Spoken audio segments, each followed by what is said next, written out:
Tom Kozlowski and Brady Farkas here on 104.5, The Team at 104.5theteam.com. And joining us from Fox 46 in Charlotte, Josh Sims. And Josh, what's the vibe right now for the Carolina Panthers? Does this franchise expect some fines or possible suspensions to come down within the next 24 to 48 hours?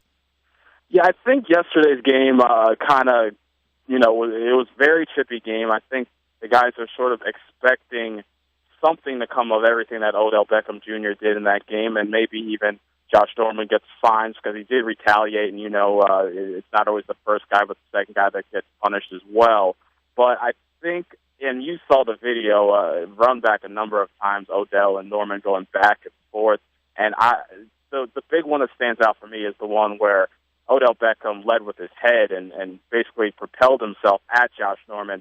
I feel like that's at least a fine or maybe even a suspension. I think the guys kind of have that expectation, because you heard a lot of analysts and people talking even during the game that if Odell Beckham wasn't a star like he is, he would have got tossed out of that game.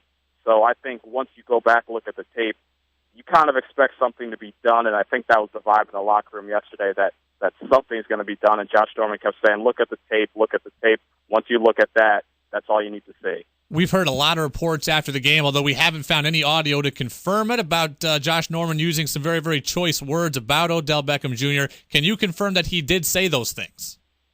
He said things of that. What he kept saying was watch the tape. He wouldn't go as far as to say, he's going to be suspended or he's going to be fined. He just kept repeating, and, I can kind of tell you what he was saying is that basically in the post-game press conference, he was very calculated in what he was saying.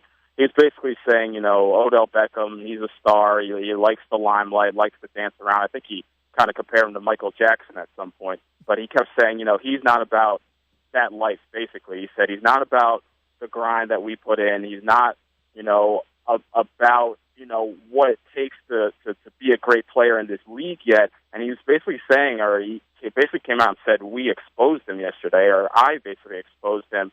And go back and watch the tape, you'll see I basically took him out of his game, and his only basically option for him was to kind of retaliate in sort of a dirty way. And he said that's not his game. And Norman said, we can play that way, not saying we're a dirty team, but we know how to get kind of gritty and play that sort of game. We play that all year long. And he's saying Odell Beckham doesn't play that game. That's not what he does, and he felt like he took him out of the game. Josh Norman. Is he a guy that's going to back off from his post-game comments here as the week moves on? No, Josh Norman is not a guy that will back off. He speaks his mind 100% of the time. He's a guy that's, been described as, brash, he's flamboyant, he has a big personality, and head coach Ron Rivera has always encouraged his players not to hide their personality. He said when a couple of years ago he kind of tried to stifle that a little bit and it would affect the way guys play, and he gave case in point. Josh Norman is a guy that he said, you got to let him be who he is, and this is who he is all the time, and there's no indication that he's going to back down, especially, after the performance yesterday, because like I said, he kept saying, watch the tape, you'll see what he was doing, and that speaks for itself. Tom Kozlowski and Brady Farkas here on 104.5, The Team, and 104.5theteam.com, and joining us, he works for Fox 46 in Charlotte, Josh Sims. And Josh, I look at this incident with Josh Norman, the last time a cornerback had this much attention on him was Richard Sherman, and obviously that NFC Championship game with Michael Crabtree. Was any of this calculated for Norman to have this publicity on him? Look, I'm on an undefeated team. People are going to know about me and be talking about me across the country. Was this planned from even earlier in the week? To be honest, it wasn't really. I mean, from everything we got in the locker room leading up to the game, there didn't seem to be any bad blood between Norman and Odell Beckham Jr. Everything you got from Norman was, this is going to be a show, but not in the show that the way it turned out to be. This was going to be a show in terms of football, in terms of, I'm going to do what I do every week and shut down top receivers, and I'm going to show basically the nation watching how good I am. He wasn't saying I'm going to get into sort of a back and forth the way they did. His was, I'm excited to play against Odell Beckham Jr. because he's such a great receiver, and I'm excited to show what I can do, and that being, minimizing the effect that receivers like him and the week before Julio Jones had in game. It was one of those. It wasn't, leading up to it, he wasn't running his mouth about, I can't wait to do this and do that and blah, blah, blah. it was more of just a gamesmanship type thing. That's why it was kind of surprising to see the turn that it took during Sunday's game. Josh, to me, we know that Norman's job going into the game, his mindset is to try to take Beckham out of the game as he does mentally with these receivers every week. But to me, the thing I'm having trouble wrapping my head around is this. I think we can all agree that Beckham's reaction was over the top. But to me, Norman provoked that a little bit throughout the game. So to me, I'm still seeing this as Norman baited Beckham. Now, Beckham's reaction was over the top, but did you see it that way? From what I saw, it did, and mind you, in the first half, I shoot the games. I'm on the sideline, obviously, as well as reporting and doing all that stuff. So most of the time, I'm following the ball, and then you see the extracurriculars on another side of the field. So when that was happening, I wasn't directly watching it, but as it came on, especially in the second half, I started to just focus my camera on those two because their back and forth was, almost must-see TV. And Josh Norman does do this thing where he runs his mouth, his whole mantra is to kind of get into the guy's head by talking to them and taking them out of their game. And, it's like trash talk. You see players in the NBA do it all the time. You see other football players run their mouth. I mean, Deion Sanders was famous for that type of stuff. But it never seems to be to the case where he's doing anything disrespectful. And obviously I'm not out there on the field. I can't hear what's being said, so I can't, speculate on that. But from our encounters covering him, he doesn't seem to be a guy that baits anyone from a negative standpoint. It's baiting people from a gamesmanship standpoint. You saw him when he did the double zeros. He held up to Odell Beckham Jr. saying you had 0 catches in the first half.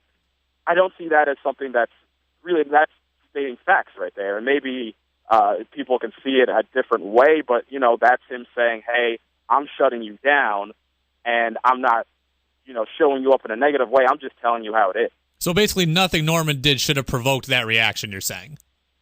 Well, I don't know, because obviously I don't know what was said, and that's, what I want to, make is clear. I have no idea what was being said on the field, so who knows what Norman may have said, and, maybe something that we never know, or maybe that's something that stays between him and Odell, but from what I saw, I couldn't be confident in saying that he did anything to provoke him to lead with his head or to take swipes at him. But at the same time, Norman is a guy that he's very emotional.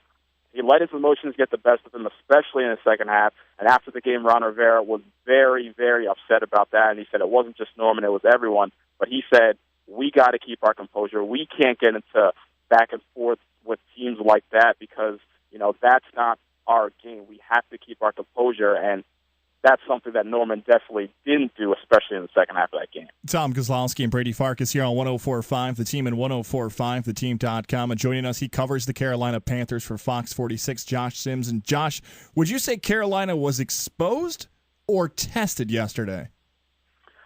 I think it's a little bit of a combination of both. I've heard people say wake-up call. I don't think it was a wake-up call because you can call the New Orleans game a wake-up call, too, where, that team, they were supposed to basically come in and dominate that game, and it was a close game.